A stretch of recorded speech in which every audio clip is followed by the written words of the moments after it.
Começa agora o programa Diário da Região Repórter. Apresentação, produção e edição, Carlos Campos. Técnica, Alan Júnior. Direção-geral, Márcio Sanazar. Fala pessoal, eu estou aqui entrevistando a Luciana Marte.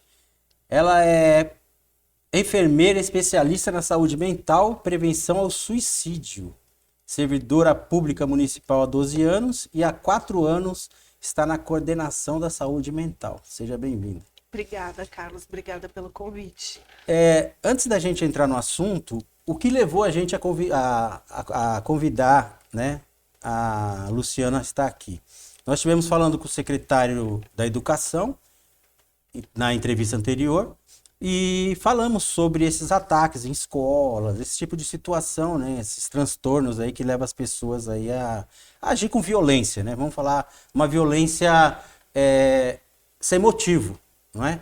Porque uma pessoa que agride a outra num momento de furor da discussão, eu até entendo essa violência, eu compreendo essa. Porque acontece, né? Eu posso estar com raiva, você me ofendeu, eu te ofendi e a gente parte para agressão. É violência, é errado, mas eu compreendo essa violência, porque pode acontecer. Mas uma violência contra uma criança, contra uma pessoa que não fez nada para você, que talvez até um desconhecido, é difícil da gente entender, né? Como uma coisa comum. E o que está acontecendo, a meu ver, está relacionado muito a esse culto ao ódio, né, que existe, não no Brasil, no mundo. É muito comum se falar de uma maneira banal do ódio. Parece que é bonito uma pessoa batendo na outra. É o culto ao ódio. Você vê um vídeo lá de uma pessoa agredindo a outra, 5 milhões, 30 mil, 200 mil visualizações de uma pessoa espancando a outra sem motivo algum, ou por motivo de trânsito, sei lá. Então, o mundo que a gente vive agora parece que é uma coisa legal. Agredir, matar, espancar. Então, talvez eu esteja falando um monte de bobagem pela ótica, né, da saúde mental, mas é assim que eu enxergo. Porque quando eu era criança, uma pessoa bater na outra, jamais. Uma criança matar a outra, agredir com faca na escola, nunca. No máximo a gente discutia na sala de aula e depois se reunia lá fora para dar um soco no olho do outro e quem pudesse bater mais, eu normalmente saía correndo. Eu já entrava na briga, mas quem brigava era só isso. E passava uma semana, estavam os dois brigões lá, batendo papo, abraçado, brincando, jogando bola junto. Então era uma coisa normal. Hoje não. Hoje não. Porque eu falei do seu cabelo, porque eu falei da sua roupa, tal, já é motivo de eu ir lá e te agredir fisicamente, com a faca, com arma, ou sei lá com o quê. E por isso eu te chamei aqui. Né? Sei que falei demais, o objetivo é que você fale, mas eu quis dar um motivo, né? Sim. Porque fica estranho, fala de segurança, né, do SOS Criança, o botão do pânico lá, e depois chama alguém da saúde mental. Mas eu acho que o público, eu e o público, quer entender como que acontece para a pessoa agir dessa maneira. Eu sei que você é da área há 12 anos, então tem muito conhecimento, já viu muita coisa, e nós vamos tratar um pouquinho sobre isso. Mas antes de entrar nesse ponto, vamos falar um pouquinho sobre os postos de atendimento de saúde mental em Osasco, né? Quantos são os postos de atendimento? Se alguém tem um problema de saúde mental em Osasco, quantos são os postos que atendem essa pessoa? Certo. Carlos, a gente parte do princípio que todo atendimento em saúde deve começar no território do munícipe, ou seja, na sua UBS. Nem todas as UBSs hoje no município contam com psicólogo, com psiquiatra ou profissionais de saúde mental.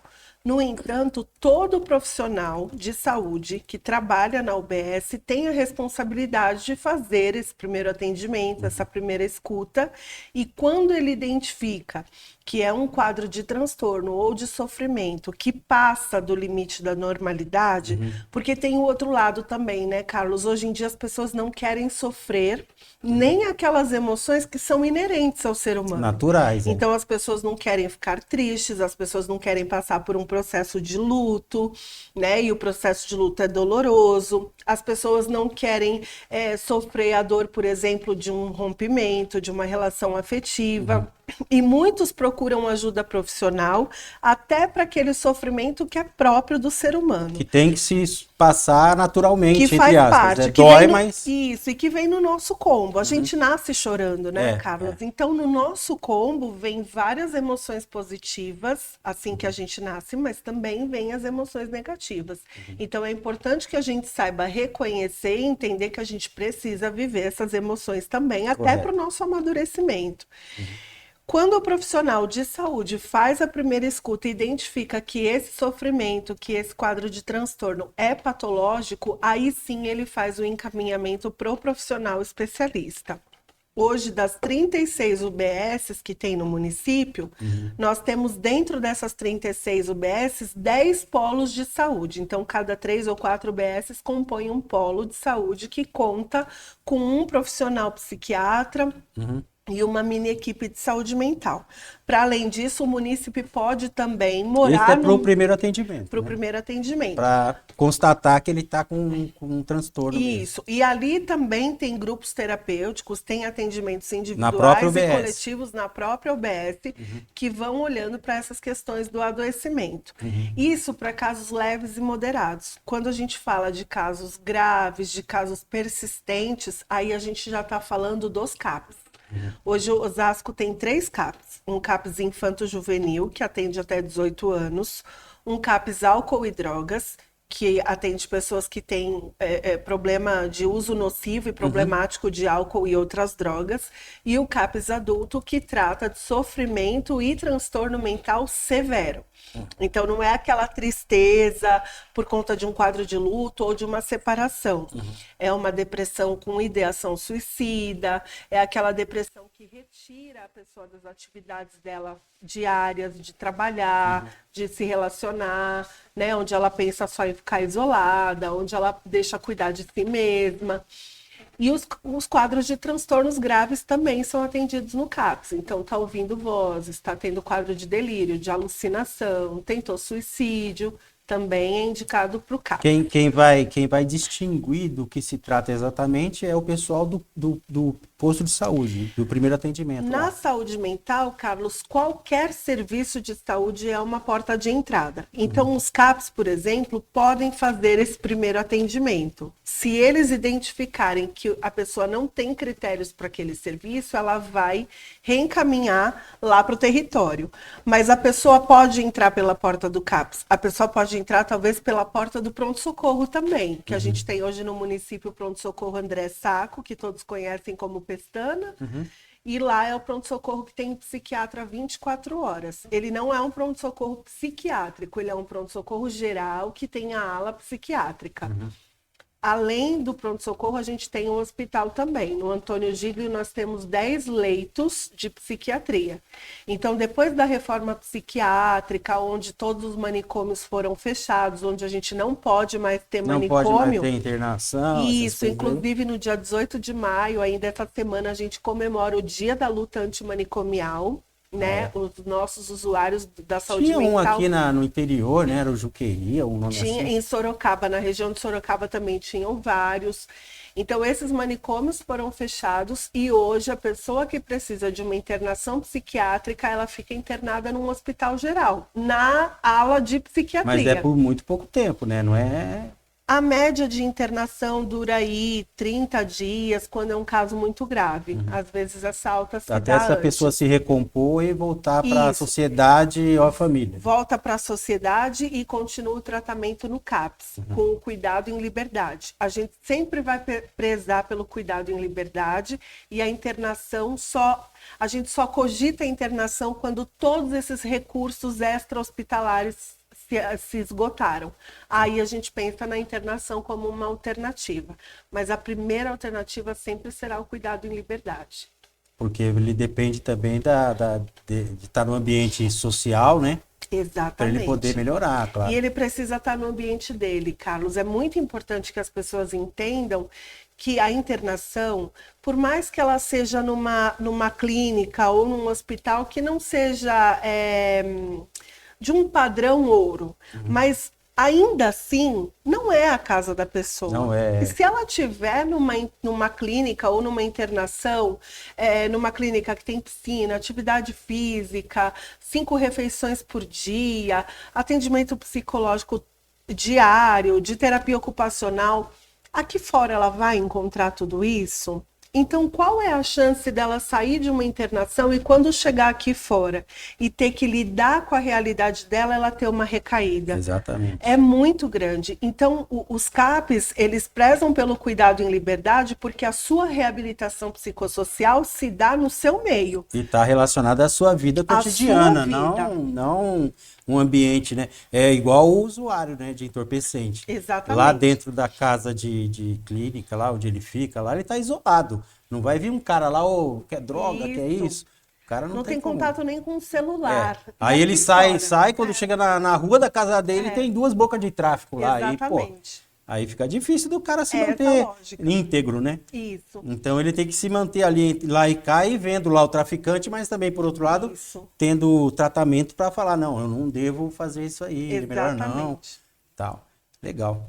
A localização desses postos, você já falou, são todos os postos, né? Então, todas as UBSs podem e devem ser as portas de entrada, e aí cada munícipe conhece ali qual é a sua UBS de referência. Do seu bairro, né? E os CAPs, o CAPs do quilômetro 18 fica na Esporte Clube Corinthians. Esse é o mais antigo, né? É o mais antigo, que fica em frente ao Centro de Convenções, Bortolosso.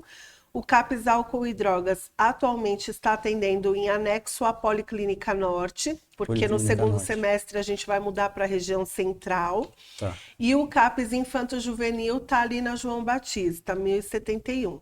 E o Pronto Socorro Pestana está ali na Pedro Pinho. É o CAPs Juvenil. Infanto Juvenil. É aqui na João Batista. Na João Batista, 1071. Perto do museu ali da Autonomistas. Esse eu não conheço. Os outros eu conheço assim de relance, né? Mas esse é o que atende até 18 anos. De 0 a 18. Tá. E quantos profissionais na cidade para atender toda a população, né? Vamos lá. Sim, quando a gente fala de profissionais que atendem os quadros de saúde mental, a gente gostaria de dizer que todos os profissionais de saúde atendem. Porque eu acho que toda a medicina tem um pouco, né? Dentro da própria formação, né, de médico, ele deve ter uma grade lá dentro da grade curricular dele, até porque é tanto tempo. Eu fiz outra faculdade e tive várias coisas lá. Exatamente. Inclusive, esse tipo de coisa, né? De psicologia, claro que voltada para a área que eu estudei. Então tem que ter alguma coisa, né? Exatamente. A gente parte do princípio que todo profissional de saúde, em algum momento da sua formação, teve contato com as questões de saúde mental, de saúde emocional, né, da pessoa, do indivíduo.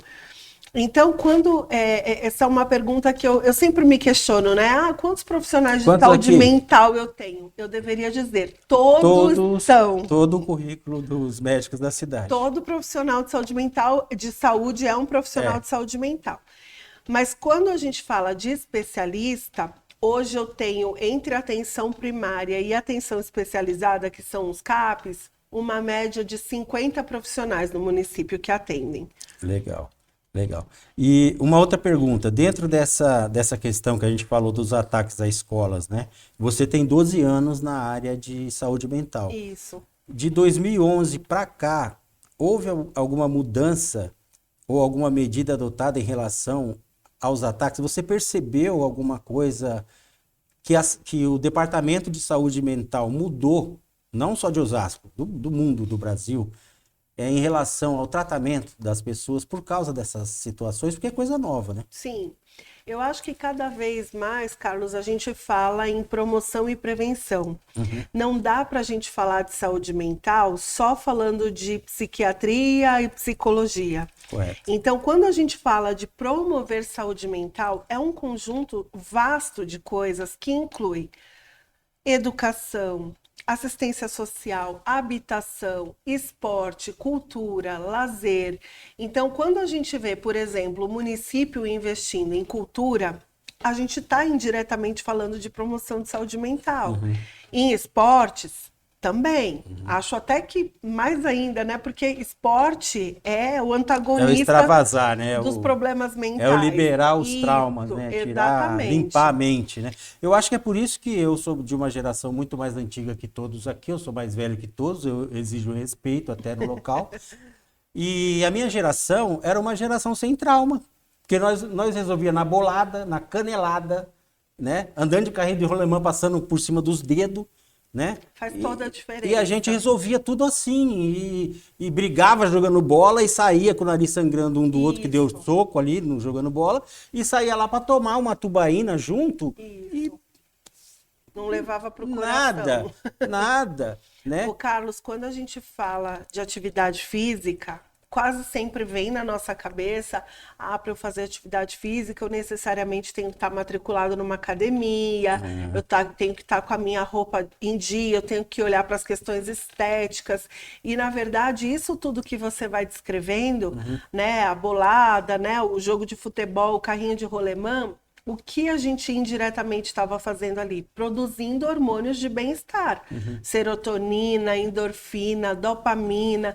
E esses hormônios que vão sustentando aí a nossa saúde mental.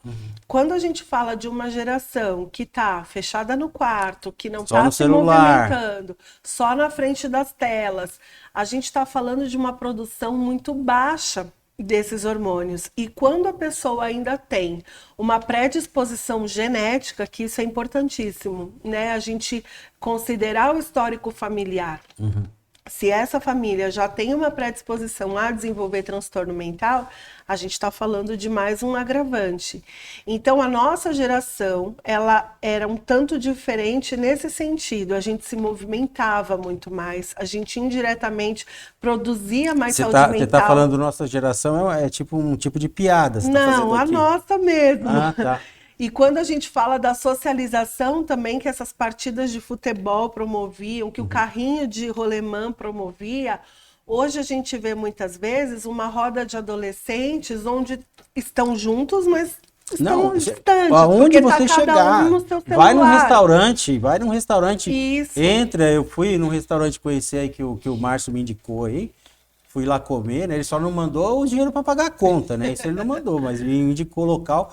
Meu, tudo bem que eu tava sozinho, eu vou no restaurante sozinho, todo mundo sentado, criança, adulto, tal, todo mundo com celular. É isso. Todo mundo, ninguém olhava um no rosto do outro, verdade. sabe? Às vezes poucas conversas, assim, detalhe, mas ali morria o assunto e já é pro celular de novo. Porque a rede social, de verdade, é essa aqui. Essa aqui é o que é a gente integração, tá fazendo é isso a agora. integração. E aí, quando chegaram as redes sociais virtuais, elas substituíram muito as redes sociais que nós tínhamos de contato, de convivência.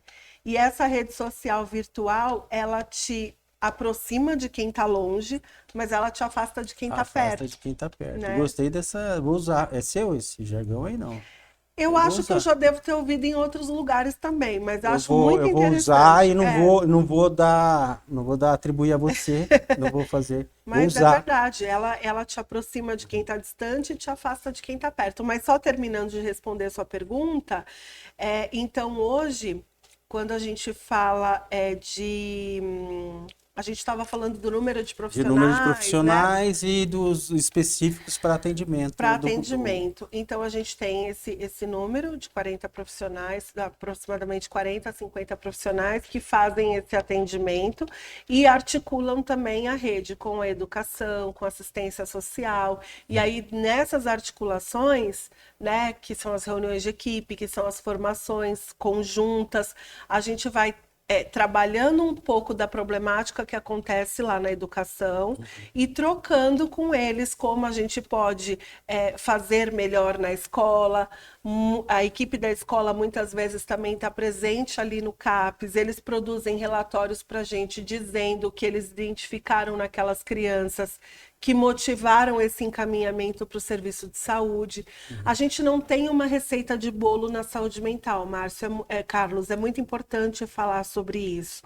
A gente trabalha na saúde mental com o PTS, que é o Projeto Terapêutico Singular. Então, cada criança, cada adolescente, cada pessoa tem as suas próprias demandas. E aí, os serviços que estão envolvidos nesse atendimento, saúde, educação, assistência social, juntos, eles pensam em qual é o projeto terapêutico que cabe para aquela pessoa. Então, para uns, vai ser fazer grupo terapêutico no CAPS, para outros, vai ser intensificar alguma atividade lá na escola, para outros, vai ser indicado um esporte, para outros, vai ser indicado a escola de artes da Secretaria de Cultura. Porque para cada pessoa a gente desenha um projeto terapêutico conforme aquela demanda. Então, talvez a gente não tenha uma receita pronta do que vai ser bom para todo mundo, apesar que algumas coisas a gente sabe que faz bem para todo mundo, mas quando a gente fala de um quadro de adoecimento já instalado, a gente pensa de forma singular. De uma forma geral, o que eu observo, até pelo que você falou, eu já li alguma coisa, já vi, né, tem alguns amigos da área, né, sempre está relacionado à atividade, né? Sempre está relacionado à atividade. Tirar a pessoa da ociosidade que leva ela só a ficar pensando na mesma questão que levou ela àquilo. Sim. E levar ela para uma atividade motora, para qualquer tipo de atividade que faça com que ela desligue esse problema da mente. A gente sabe, Carlos, que alguns quadros de transtorno mental, principalmente quando tem o fator genético envolvido, ou questões sociais muito de vulnerabilidade, né, de pobreza, a gente sabe que alguns quadros de transtorno estão associados a essas situações. Esses, talvez, a atividade por si só não vá dar conta, não vai resolver.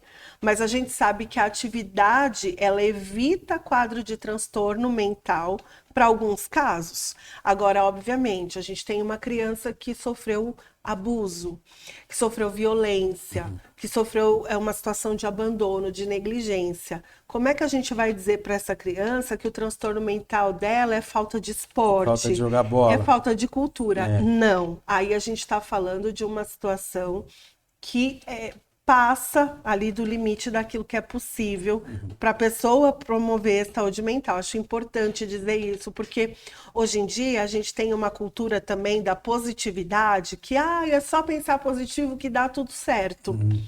E a gente sabe que pensar positivo ajuda a promover saúde mental, mas tem alguns quadros de adoecimento mental que já estão instalados e que você pode pensar positivo tanto que for, que não vai resolver.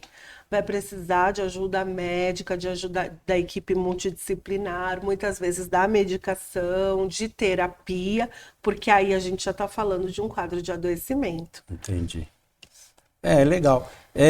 O pessoal da escola, né? Claro que você não tem relação nenhuma com a educação, né? Você é da área da saúde. A gente trabalha articulados, isso. Então, eu fiquei preocupado com o número de alunos na cidade, né? O secretário falou que são em torno de 71 mil crianças, né? E que tem algum tipo de acompanhamento, porque eu acho que os professores também são pessoas, né? O que você acha nesse caso? Eles estão ali de olho para ver se ele percebe alguma coisa. Sim, se acontecer, são peça-chave. O professor perceber, você até mencionou alguma coisa, né, numa das suas falas. O professor, por exemplo, o professor do Alan, né, percebe que ele tem algum transtorno, aí faz o que esse professor? Então, os professores, eles são profissionais que na formação deles, né, já está contemplado ali observar o desenvolvimento infantil, né, o quanto essa criança... Só uma observação, eu falei o Alan porque era mais novo aqui, né? Tá então, bom. Eu tô falando de criança, né? O Márcio começou a rir ali, não é porque o Alan tem transtorno, não. Então, esses profissionais, eles estão capacitados para identificar alguma mudança brusca de comportamento, de humor, no próprio desenvolvimento. O professor, porque ele percebe, né? Às vezes no rendimento escolar. Ele percebe, com o tempo ele vê a criança tem um jeito de agir, de repente ele muda do nada, você fala, opa, alguma coisa aconteceu. E o professor, ele é uma peça fundamental nessa identificação dos quadros, né, que estão atípicos, porque às vezes esta família onde a criança está inserida é uma família desestruturada, onde o basal daquela família já é a instabilidade, já é, né, O a emocional bagunçado, desestrutura. E a família, muitas vezes, principalmente aquela criança que é mais quietinha, que é mais embotada, a família não vê aquela criança como um problema, porque ela não está quebrando tudo, ela não está chamando atenção, ela não está irritada, ela não está chorosa. E muitas vezes essa que está encapsulada é a que está com o maior quadro de sofrimento. E aí as famílias, às vezes, pela sua própria desestrutura, não conseguem identificar essa desestrutura da criança, que vem decorrente de uma desestrutura familiar.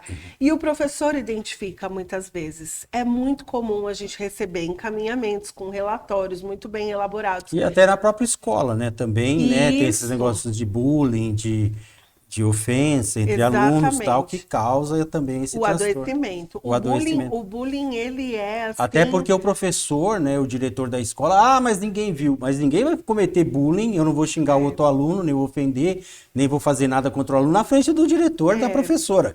Eu vou fazer isso escondido, né? Eu, quando era criança, a gente tinha... que eu acho que não tinha rede social, mas a gente chamava o menino ou gordinho, orelhudo, cabeçudo, o quatro olhos, barrigudo, sei lá o quê, a gente tinha, né? E xingava mesmo, e entre nós, e às vezes gritava. Mas assim, eu acho que nunca foi entendido isso como uma ofensa. Então, aquela criança que sofria esse ataque, e não era uma só não, muitas sofreram. Sim. Né? Mas a gente é a geração que mais toma psicotrópico. Então, a minha geração é a que mais toma psicotrópico? A gente toma muito psicotrópico. Então, quando alguém da nossa geração diz assim, eu passei por tudo isso e sobrevivi, tô aqui. Aí você vai ver quantos... Aí você vai ver na bolsa, tem um tarjinha preta lá. Então, ou então... Né, alguém andou mexendo na minha bolsa? Ou então tem alguns hábitos, né? De substância psicoativa, de muito álcool, que muitas vezes o abuso de substância vem para fechar alguns buracos, é uma fuga. Então, quando a gente fala que a gente é a geração que passou por tudo isso e sobreviveu, peraí, a gente está querendo sobreviver ou viver com qualidade, né? Então... Você falou do bullying, um bullying caberia um programa só sobre bullying, porque hoje tem o cyberbullying também, né, que é esse bullying que acontece de forma virtual e é um grande gatilho assim para os adoecimentos mentais, especialmente no âmbito escolar. Mas voltando à importância do professor, é fundamental. O professor é uma peça importantíssima para a identificação desses comportamentos atípicos e que sugerem aí um adoecimento mental. A gente recebe vários encaminhamentos, vários relatórios escolares de crianças, tanto para o UBS quanto para o CAPES, com apontamentos muito pertinentes que vêm da educação. E aí, veio lá o professor, né, pelos meios lá da Secretaria de Educação, que eu não conheço, Sim. E fala, esse menininho, o Joãozinho lá, ou a Maria, ou sei lá quem, o Carlos, tá com problema lá. E para onde vai isso? Como isso funciona? Depende da gravidade, a gente vai marcar um acolhimento ou na atenção primária. Ele fala isso para quem? Ele fala primeiro na Secretaria de Educação. A Secretaria de Educação vai informar a Secretaria da Saúde. Não, geralmente ele faz um relatório dessa criança, chama os pais da criança, os responsáveis pela criança. Ele tá com esse transtorno. E falam, olha, a gente observou uma mudança no comportamento, uma alteração, seria importante procurar um serviço de saúde. Aí, como eu falei lá no início, tudo deveria começar no território. Geralmente a pessoa vai bater lá na UBS para dizer, olha, estou com um encaminhamento para o meu filho que está com um quadro de sofrimento, de um possível transtorno, o que eu faço? Algumas UBSs já fazem o acolhimento lá, outras, identificando que é um caso grave, vão encaminhar para o CAPES. No CAPES ele passa em acolhimento e se identificar que realmente é um caso grave mesmo, geralmente criança muito agressiva, que está batendo em todo mundo, até na professora muitas vezes, vai começar então esse acompanhamento no CAPES, que quase sempre, quase em sua totalidade, é um acompanhamento familiar. A gente costuma dizer, Carlos, que tratamento de criança que não inclui a família é em vão. Tá? A gente precisa, antes de qualquer coisa, olhar para esta organização familiar, porque a criança muitas vezes é só o produto final de uma família que está desestruturada. Né? A criança, ela é uma antena, né? Então ela vai captando o que está desregulado naquela família e vai manifestando o comportamento. Pensa num iceberg. A ponta do iceberg é a expressão comportamental dessa criança. A expressão comportamental dela é o que está aparecendo, é a ponta do iceberg. Quando a gente fala de toda a problemática que está envolvida para ela desenvolver essa expressão comportamental, tem muita coisa ali. Já veio ali vários transtornos. E que quase sempre, né, não é uma regra, mas é muito comum que quase sempre vem também como reflexo de uma desestrutura de toda uma família. Então a gente acompanha nos CAPs as famílias também. Tem grupo de famílias, para entenderem alguns quadros, para poderem, ali naquele lugar de fala, né, de pertencimento, poder trocar um pouco daquilo que está trazendo de sofrimento, né, as dificuldades que tem para lidar com um filho que tem um comportamento assim ou assado. Então, é muito importante que a família esteja aberta para receber esses cuidados. Inclusive, Carlos, tem casos que a gente trata a família, quando é uma criança muito pequena, que não tem elaboração para uma terapia, a gente trata a família e automaticamente a criança resolve. Porque a família desestruturada, a criança sofre mesmo, né? E ela vai refletir com as ações na sociedade mesmo. Às vezes vê agressão em casa, acho que isso é uma coisa comum. Reproduz. E reproduz lá na escola, no amiguinho e tal, né? Agride, entendi. Então, todos esses problemas, já falando do assunto dos ataques, no caso de prevenção, né? Estamos falando aqui de prevenção com a saúde mental, seria então o caso de aprimorar mais esse engajamento entre a educação e não vou falar saúde, mas o seu departamento da saúde mental, ter uma aproximação maior para poder melhorar, né? Não estou falando que está errado, que não é isso, quem sou eu, né? Jornalista não tem nada a ver com o assunto, mas eu acho que tem que ter um engajamento, tem que ter como existe esse botão de pânico que se pede ajuda, então tem que se pedir ajuda também para os profissionais da área que podem resolver as questões antes, né? Prevenção antes do ataque acontecer. Porque eu não sei, né? Tem uns casos aí, vários casos, muitas mortes, 50 e poucas mortes no Brasil, de 2011 para cá. Algum sinal essas crianças deram, né? Que a gente não sabe. Eu não estou culpando ninguém aqui, não estou culpando os pais, não estou culpando a professora, o pessoal lá da saúde da cidade, não é isso. Mas algum sinal eles deram, né?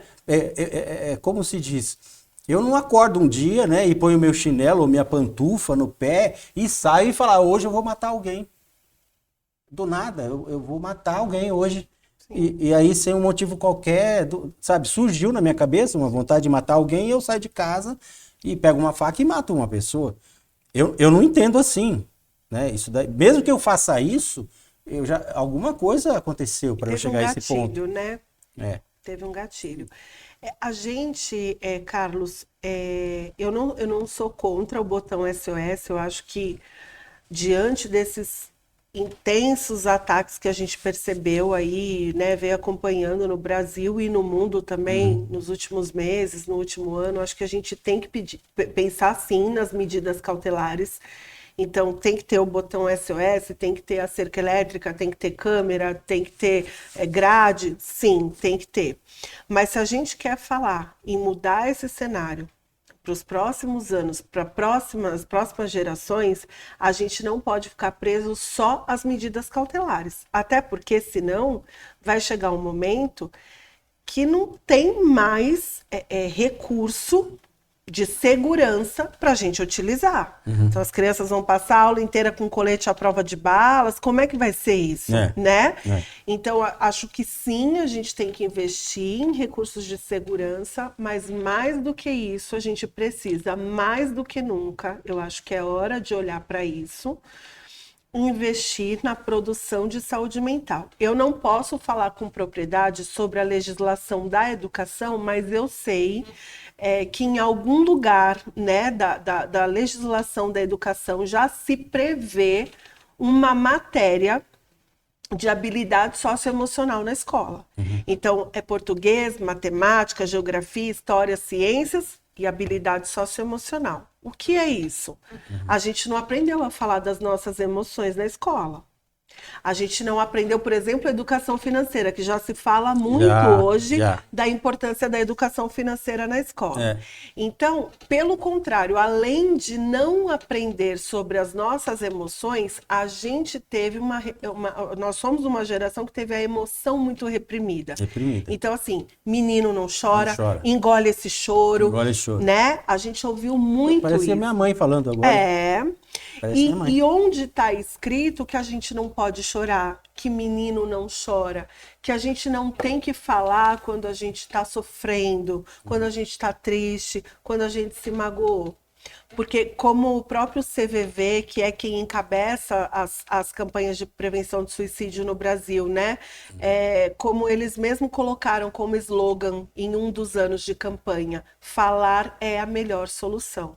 Então a gente precisa aprender a falar, a nomear as nossas emoções. Não tem problema nenhum de um adulto ficar na mesma altura de uma criança quando ela está nervosa, irritada, querendo quebrar tudo e dizer assim para ela: eu sei que você está com muita raiva nesse momento, que você não vai me ouvir agora, que você está com muito ódio dentro de você, com vontade de quebrar as coisas, de bater nas pessoas.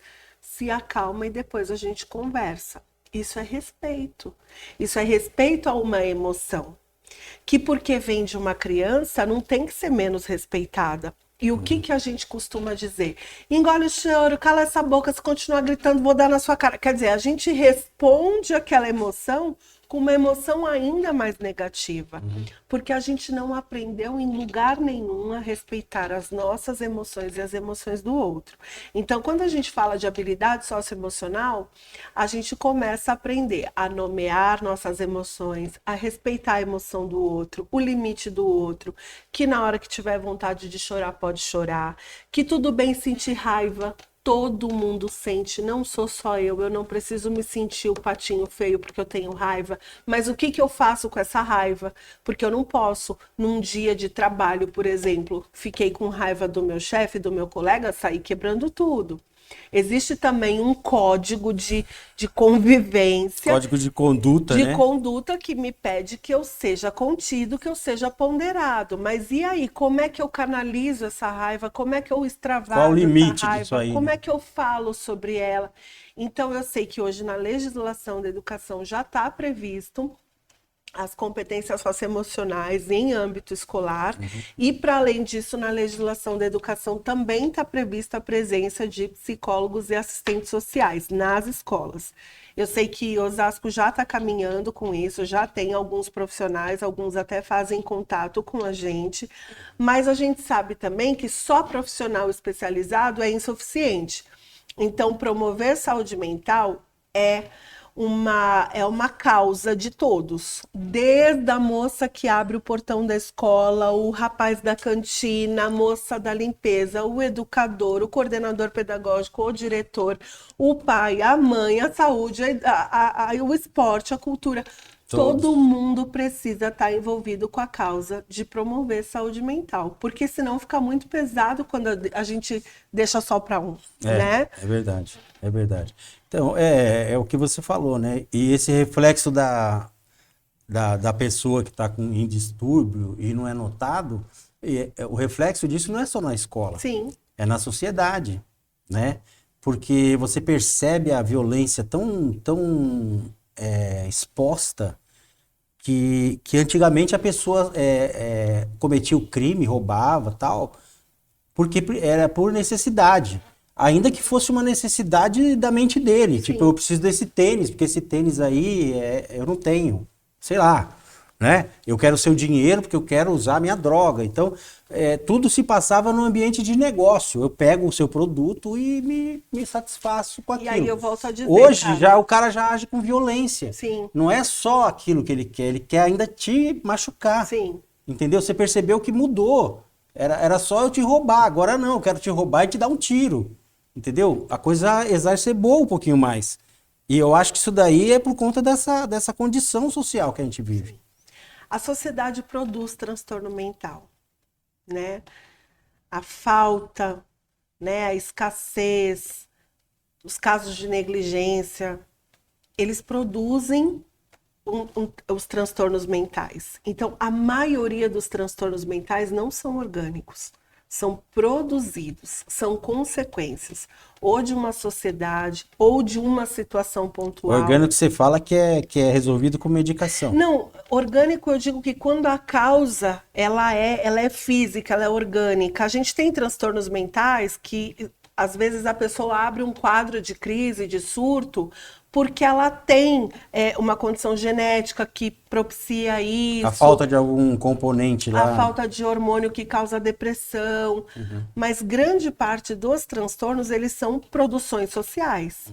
Então, quando a gente fala de evitar transtorno mental, a gente está falando de toda uma condição social que precisa ser revista, de toda uma postura social que precisa ser revista, do quanto os nossos governantes estão dispostos a olhar para a saúde mental não só com remédio e psiquiatra, mas com a oferta aí de condições de vida, de qualidade de vida que vão para muito além só do que a saúde pode oferecer, né? A gente já falou sobre isso.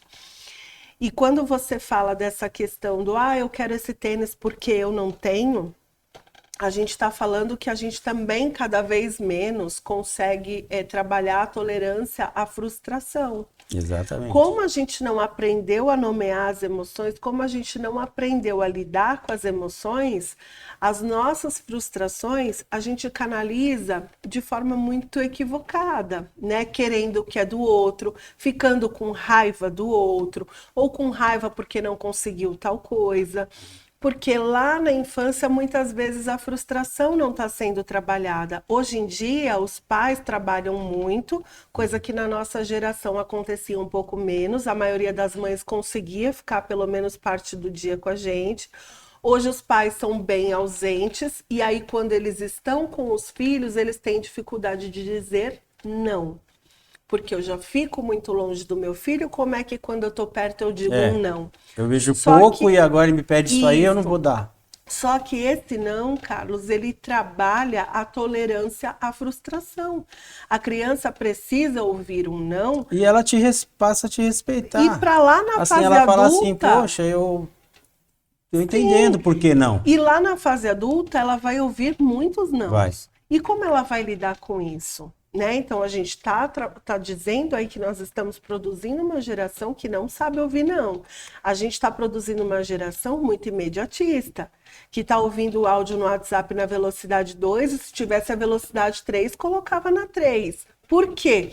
Meu Deus, me mandou um áudio de 3 minutos. Parece muito quando a gente fala de um áudio de WhatsApp, mas a gente não tem 3 minutos para ouvir o outro. Olha que ponto a gente chegou. Cadê aquela geração que passava tardes sentadas na calçada, batendo papo, jogando conversa fora? Hoje a gente não tem 3 minutos. Então essa geração que está muito imediatista, está muito ansiosa e não sabe lidar com a frustração... Legal. Você tem muito material, né? Eu acho que foi bem esclarecedor em relação à questão da escola, né? Que o objetivo principal foi trazer você para falar sobre isso. E esse assunto, escola, está em evidência. Sim. Mas eu acho que aqui você abriu muito mais, né? Para outras questões. Muito mais do que escola, muito mais do que só isso. O que eu acho legal que você faça, né? 12 anos na área, então... Eu queria te propor algumas perguntas aqui que eu coloquei, né? Para você falar algumas orientações para os pais. Certo. Né? Quais seriam as orientações para o pai observar um distúrbio no filho, né? Você já falou, né? Mudança de comportamento. Existe alguma outra coisa? Porque, assim, você não está formando aqui psicólogo, nem psiquiatra, nem ninguém, mas pelo menos para conseguir ver. Multiplicar tem uma a coisa informação. estranha, tem Sim. né? Como que eu vou perceber, Sim. né, que a criança, meu filho, mudou? E não vamos só falar de filho, né? Tem muito suicídio de adulto também, né? Como percebe-se? É claro, primeiro tem que dar atenção, né? Para perceber, eu preciso te olhar. Eu preciso ter um parâmetro. Eu preciso te enxergar. É. Então, como pessoa, eu sei o seu comportamento que é A virar B. Então, eu preciso saber qual Sim. é o A. Sim, Então, vamos exatamente. partir do princípio que existe relacionamento nesse comportamento aí. Como é que a pessoa consegue identificar isso? Quais são os gatilhos que você pode falar? Então, você foi cirúrgico, né? Quando disse que cada um tem um padrão de comportamento. É. E é muito importante que a gente Individual, saiba né? qual é esse padrão de comportamento para eu poder dizer que teve uma alteração. É. Porque tem gente que é muito extrovertida. Uhum. E de repente ela começa a ficar introvertida. Ali eu sei que existe um padrão de comportamento diferente, que foi transformado. Agora, quando eu tenho uma pessoa que já tem uma personalidade introvertida, desde sempre, eu não posso usar isso como parâmetro. Porque a gente sabe que tem o adoecimento, que tem o que vai se transformando, mas a gente sabe que tem a personalidade do indivíduo. E os caras sempre foi caladão. Sempre foi. E- Não tem como você esperar Ele nada tá caladão. diferente Não, ele não disso. tá caladão, ele sempre foi caladão. Esse é o basal dele, né? Então, primeira coisa, eu preciso conhecer a personalidade desse meu filho, saber qual é o padrão de comportamento dele. Conheço o padrão de comportamento, qualquer mudança eu vou observar. Seja alteração de comportamento, seja alteração de humor. Então, ele gostava de sair, de repente ele está ficando muito isolado. Ou ele era mais caseiro e de repente eu tô vendo esse menino que não sai da rua, volta alterado. E não tô falando nem só do uso de substância, porque às vezes os pais começam a observar mudança no padrão de comportamento pelo uso de substância. Tô falando de adoecimento mental também, né? Então, de repente ele está eufórico, ou de repente ele está se isolando, comportamento autodestrutivo. Então, a gente tem muitos adolescentes que se automutilam, né? Isso é muito comum hoje. Nas escolas a gente vê Como é muitos que é? professores. Volta essa parte. A gente tem hoje um quadro Autodestrutivo? automutilação. Automutilação. Comportamento autodestrutivo é tudo aquilo que eu faço para me prejudicar, talvez até de forma inconsciente. Um adulto que bebe e sai dirigindo a 180 por hora. Muitas vezes ele nem percebe que esse comportamento autodestrutivo tem a ver com o desinvestimento que ele tem na vida. Às vezes é até inconsciente. Sabe aquela coisa do que vier é lucro e se eu me acidentar tá tudo certo também, não vai perder muita coisa?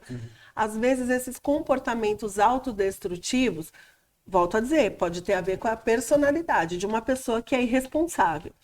Mas se for um comportamento que não era comum e agora a gente pode estar falando de um adoecimento mental.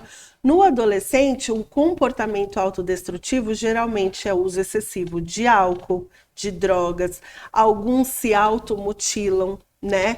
Que são os cortes. A gente tem muitos casos nas escolas de adolescentes que se cortam e eles justificam que essa dor física que eles sentem quando se cortam, ela acaba camuflando uma dor que é emocional, que é na alma, né?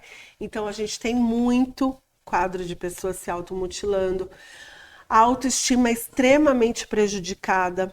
É um sinal também de adoecimento que os pais podem observar. Então, eu sei que a rede social, ela contribui negativamente para essa questão da autoestima. Todo mundo na rede social é mais bonita, mais legal, tá jantando bem, tá comendo cheio num de lugar filtro, legal. né? Quando você tá vê pessoalmente, viajando. você cai com a cara no chão, Nem é né? a mesma se assombra, pessoa. fala, meu pai. Exatamente. Hoje não precisa nem maquiar, porque já tem o filtro que faz Eu uso tudo. filtro, vocês estão me vendo aí, eu não sou assim, não. Eu também uso. O Márcio coloca um filtro aí, Márcio é meu também brother, para eu dar dou uma levantada na autoestima, né? né? O Márcio fala, não, vou ter que pôr um filtro que o caso é muito bonito, né? Mas quando a gente vê que essa pessoa está com a autoestima muito prejudicada, que ela vê todo mundo como melhor, mais legal, mais bonito, mais bem-sucedido, a gente está falando de alguém que pode já estar num quadro de adoecimento ou caminhando para um. Porque a gente precisa ter uma pitada de autoestima até para estimular a sair da cama de manhã e ir para a vida, né? Verdade, verdade. Quando a gente fala também, Carlos, de autocuidado prejudicado, então a pessoa está deixando a própria higiene de lado. Higiene pessoal. Higiene pessoal, a gente está falando de uma mudança também que é digna de uma observação, né? Alteração de humor, então uma hora está muito feliz, outra hora está extremamente irritado, depressivo. E por falar em irritação, uma coisa que eu acho que é muito importante dizer, e esse espaço aqui é muito bacana para a gente poder disseminar informações como Não, você essa, tem liberdade, você tem que falar. sobre os quadros depressivos que aparecem em forma de irritabilidade. A gente só fala daquela depressão triste. O quietinho que vai ficar na cama lá, não Daquela quer sair. depressão do rapaz, da moça que tá lá no quarto fechado, Trancar tudo escuro, isso, que não penteia o Não cabelo, quero não comer, toma não banho, tomo não banho come. e tal. E hoje, Carlos, é muito comum a gente ver pessoas que têm o ímpeto de sair da cama de manhã, de ir para o trabalho, que não saiu da vida. Mas ela é extremamente irritada, ela é extremamente intolerante. Ela tem o que a gente chama de pavio curto. Então, qualquer coisa, ela se irrita em proporções assim muito maiores Acima do do que que se espera. deveria. Reações muito desproporcionais. Então, a gente está falando que muitas vezes, não sempre, de novo, tem personalidades que se desenvolvem e a pessoa tem Com esse esse jeito comportamento raivoso aí, de mais cachorro raivoso. brabo. Exatamente. Mas principalmente aquela pessoa que a gente sabe que não era assim e Do ficou, nada virou um pitbull. pode ser um quadro depressivo. Porque a diminuição desses hormônios de prazer e de bem-estar, elas podem Cria essa trazer irritação. tristeza, mas elas podem trazer irritabilidade também. Não sabia. Então é muito Isso importante já faz essa muito tempo que a informação. ciência entende Não, assim? já faz tempo, mas é muito pouco difundido. Por quê? Porque é automático a gente associar a A depressão, à cara tristeza. triste. É. E outra coisa que é muito importante também. Então, assim, os pais perceberam que esse adolescente, essa criança, começou a não ter mais prazer em coisas que ela tinha antes. Então, adorava andar de skate, não quer mais andar. Adorava ir para determinado lugar com os amigos, já não quer mais ir, né? Então, o que está acontecendo? E é importante dizer também que todo mundo tem o dia que não tá legal. Tem. Que não quer arrumar o Não, cabelo, tem. que não quer sair da cama e que não queria ver ninguém. É. E tá tudo bem ter esse dia. Quando a gente fala aqui de adoecimento psíquico, a gente está falando de sintomas persistentes e frequentes, tá? Então, mais de 2, 3 semanas com um comportamento desse, passou de um mês com um comportamento desse, já começa a observar para ver se vai evoluir, como é que vai. E procura ajuda médica, ajuda especializada, procura a sua UBS, procura um CAPS, para não deixar chegar num ponto. Esse é o procedimento se observar esse tipo de se mudança. observar esse tipo de mudança de forma persistente. Ficar muito quietinho ou muito raivoso. Ou muito raivoso. É os dois extremos. São os dois extremos. O meio termo é a normalidade. Ou mudança de comportamento. Era muito quietinho, ficou muito extravagante, porque tem alguns transtornos também, Carlos, como o transtorno bipolar também, que a pessoa, quando ela está num estado de mania, ela fica com um comportamento extravagante, ela fica muito sociável, e quando ela está no outro polo, ela está deprimida. É o Jack e o Hyde. Ou ela tá eufórica ou ela tá deprimida. Então é importante também para os pais observarem, porque geralmente os primeiros sintomas aparecem na adolescência, se esse adolescente de repente não começou oscilando com um comportamento muito extravagante que não era comum, quer comprar.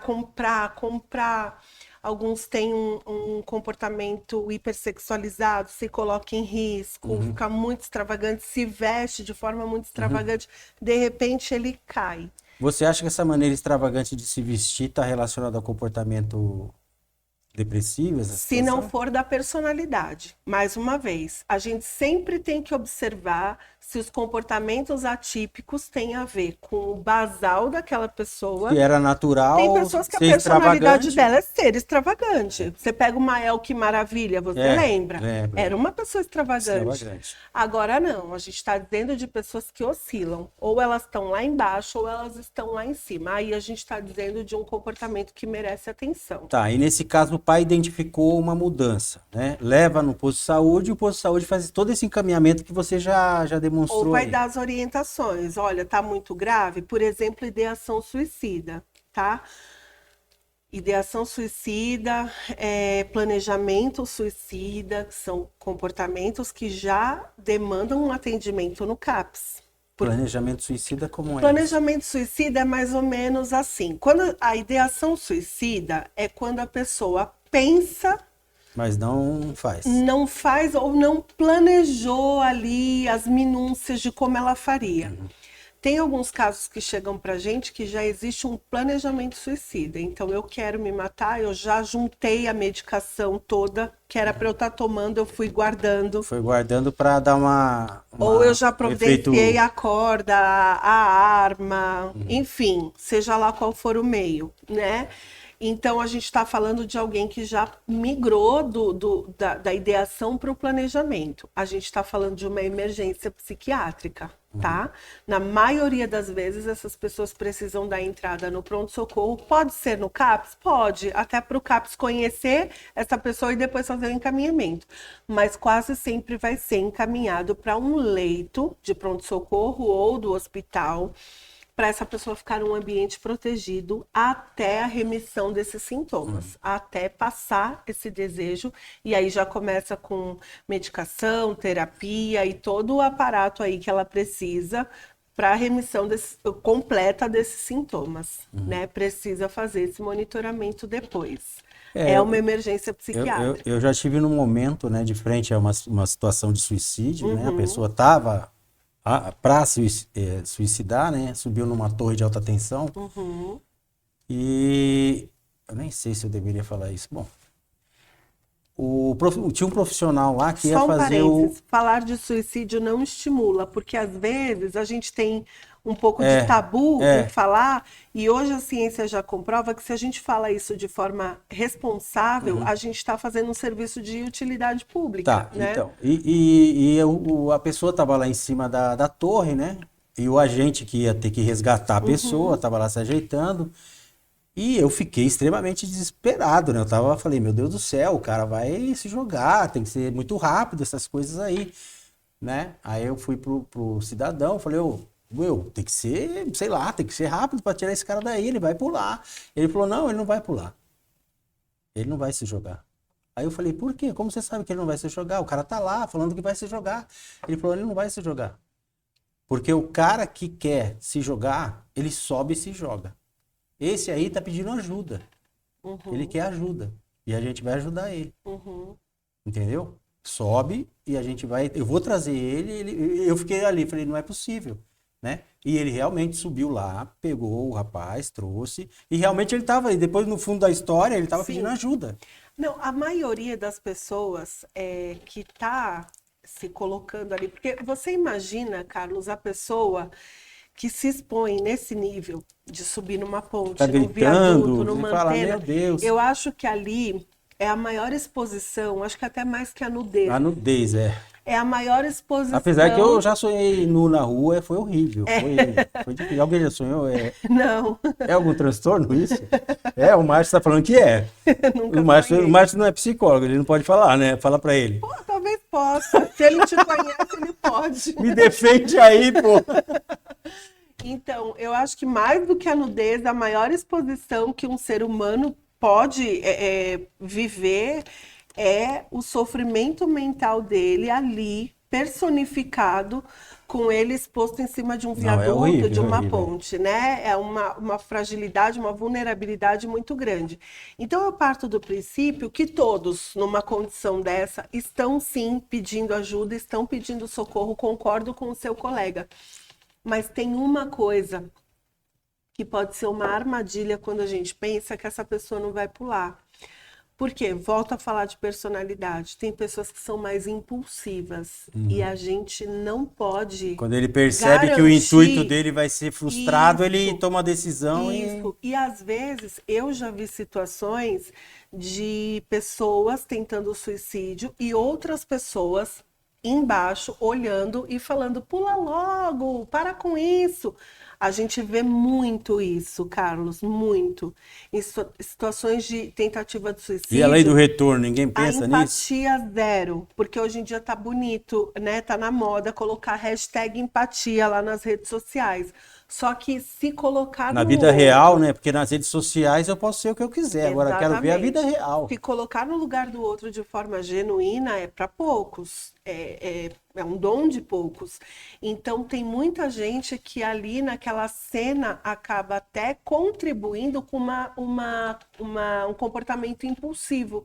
Às vezes a pessoa chegou até ali só para pedir socorro. Pedir ajuda e acaba... E causou uma situação que ela fala: agora... Faz mais sentido tá me desafiando, pular, então? porque tem muita gente, o negócio tomou proporções que eu preciso consumar o fato.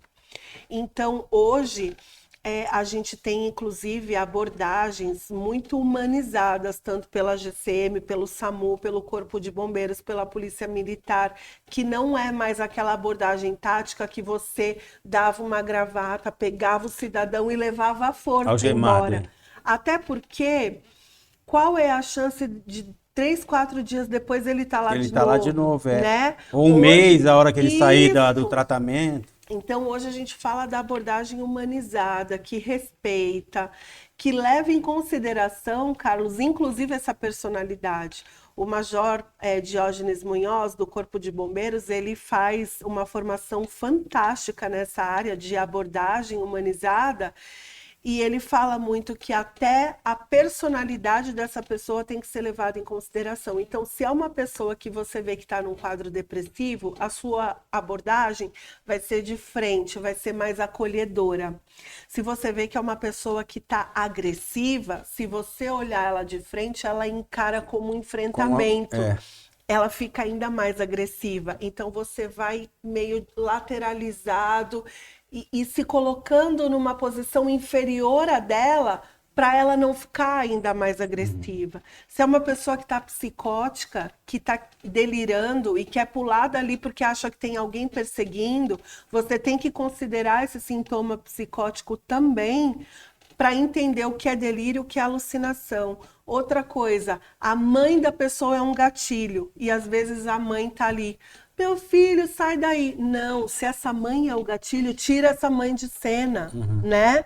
Porque ali a mãe não vai ajudar. Tem casos que a presença da mãe ajuda, acolhe. Então, você entende que não dá para ter receita de bolo na saúde mental? A gente está falando da singularidade do sujeito. Entendi.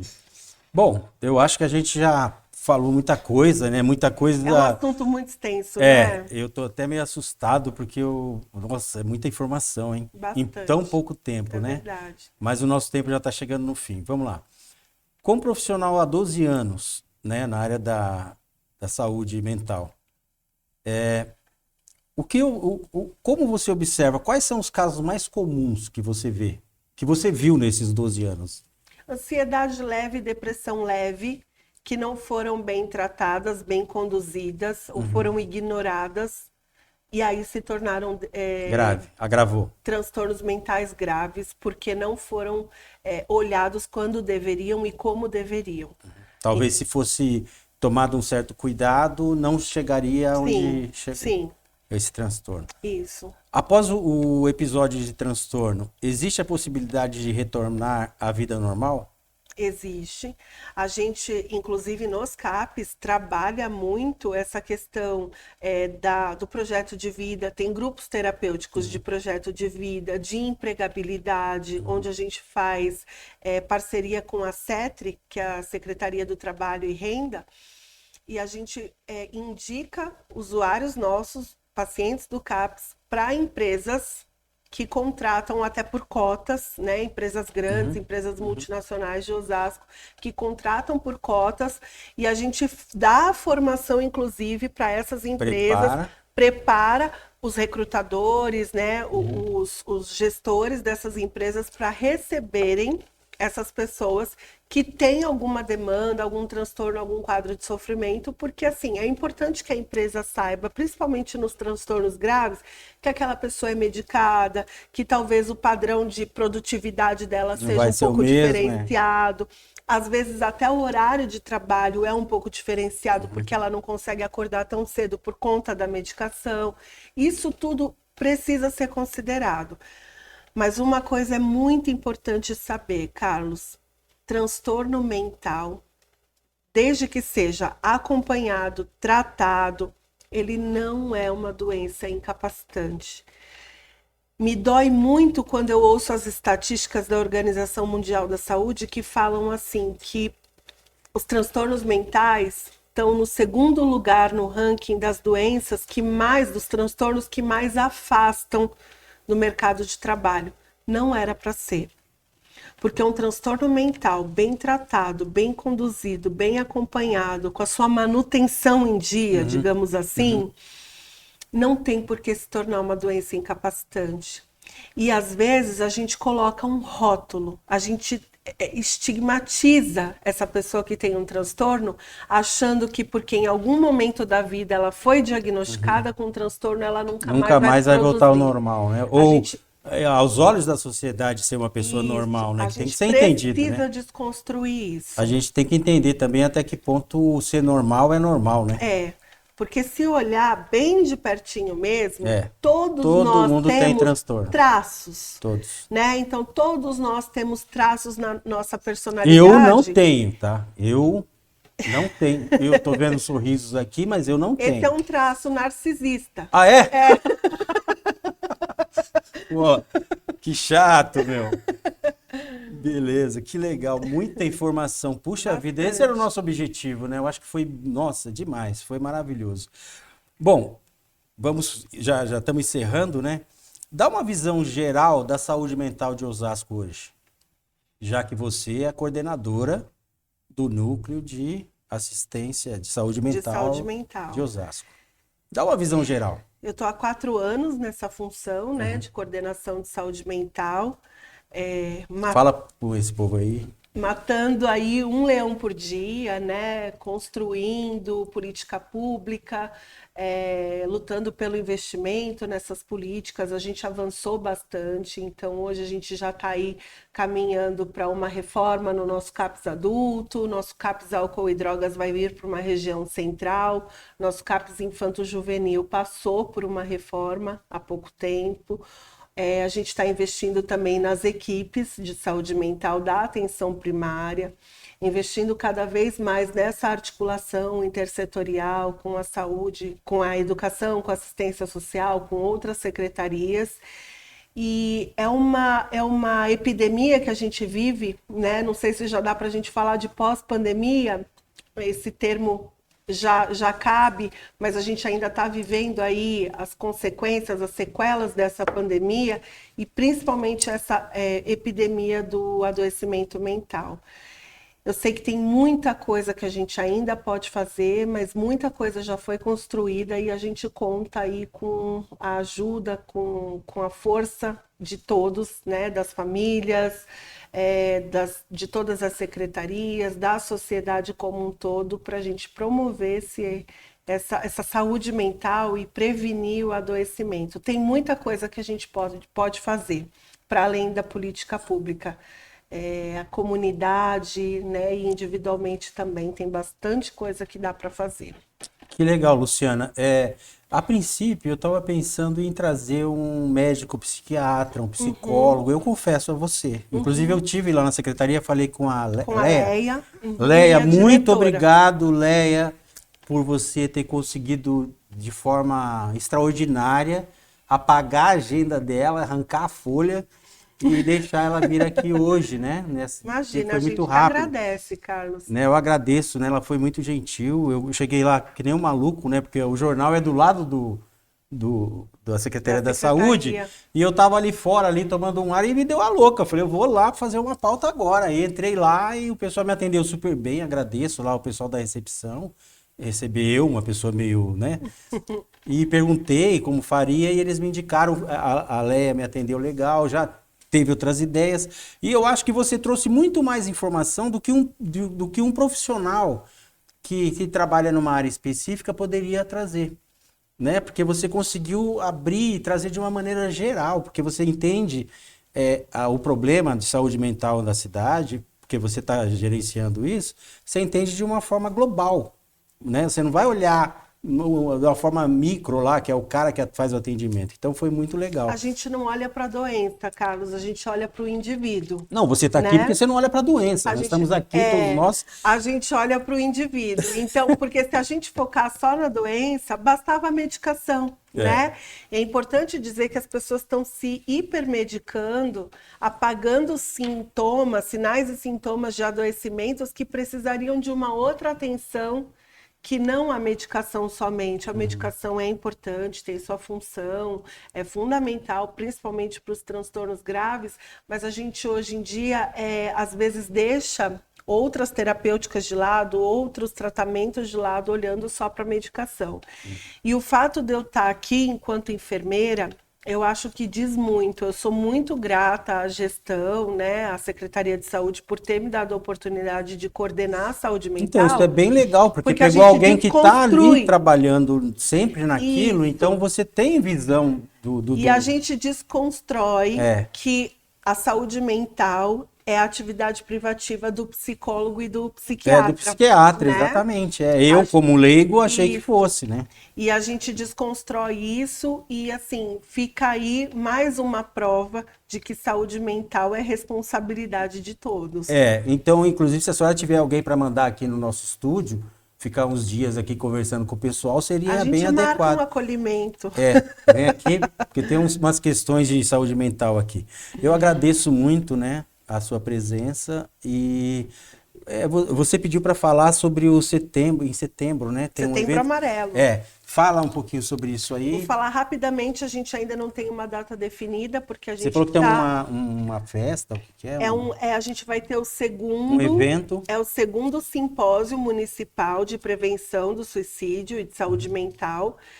Todo ano, no mês de setembro, né? A gente tem aí, no calendário municipal, a gente tem os eventos do Setembro Amarelo. Onde normalmente? Geralmente a gente faz no CEFOR, lá na Marechal Rondon. CEFOR. No Centro de Formação dos Professores. Tá. Isso, Legal. em frente à biblioteca. A gente só está aguardando a confirmação da disponibilidade do auditório, mas essa data vai ser amplamente difundida assim que a gente souber em que dia vai ser o evento. Estão todos convidados. Se você quiser me convidar, eu vou, né? Inclusive, porque eu sei que sempre tem lanche, né? Nesses lugares. Tem coffee break, é a melhor parte. Né? Hein, Márcio? Mentira, não é a melhor parte. E nós vamos lá comer. Né? Ô, Carlos, e quando você agradece, né, pela participação, eu quero registrar aqui que é a gente que agradece a oportunidade desse espaço, porque eu sou a pessoa mais interessada em disseminar essa informação. Não, eu vi o jeito que você fala, demonstra que você tem um prazer, não um prazer no tema, né, no problema, mas prazer em tratar, em cuidar. É a bem minha legal paixão, isso daí. a saúde mental. E para a gente, quanto mais gente souber como produzir saúde mental, como promover o adoecimento mental, para a gente é mais fácil até de cuidar, de evitar o adoecimento, de diminuir esses números, né, de suicídio, de tentativas de suicídio. Porque, mais uma vez, eu repito, é responsabilidade de todos. Fica muito pesado colocar só na conta do profissional de saúde. Exatamente, foi o que a gente fez aqui, né? Aparentemente, a gente iniciou a conversa levando para a escola, mas toda a sociedade tem que estar responsável por esse tipo de situação. Então, para a gente é muito importante esse espaço e a gente que agradece em nome da Secretaria de Saúde também. Tá aí, pessoal. A Luciana Marte, né, esteve aqui, coordenadora da saúde mental em Osasco. E você divulgue esse material, curta nas redes sociais, inscreva-se no canal. Eu briguei aqui com o Márcio, a gente se embolou no chão, foi uma coisa horrível. Meu Deus. Foi horrível. Tô até com a dor no pescoço. Eu tô com alguns convites, né, do Cinemark, para você estar indo lá assistir cinema de graça.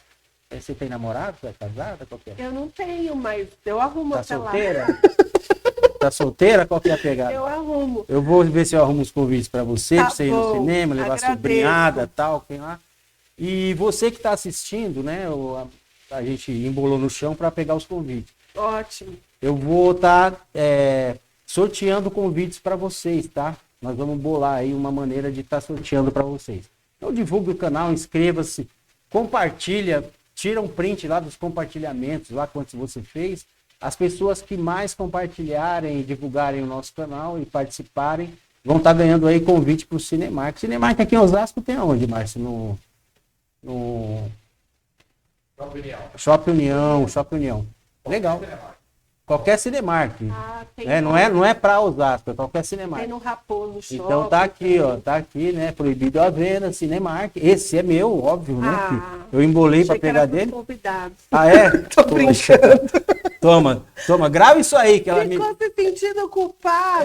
Ela era meu, eu briguei com ele, agora eu vou ter que brigar de novo para tomar Não, outro. pode picar. Não, agora pega, já pegou.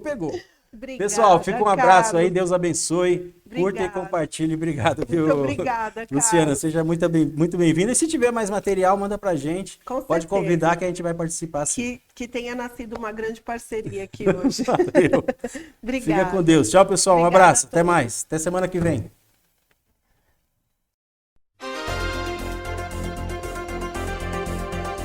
Diário da Região Repórter. Informações, prestação de serviço, utilidade pública.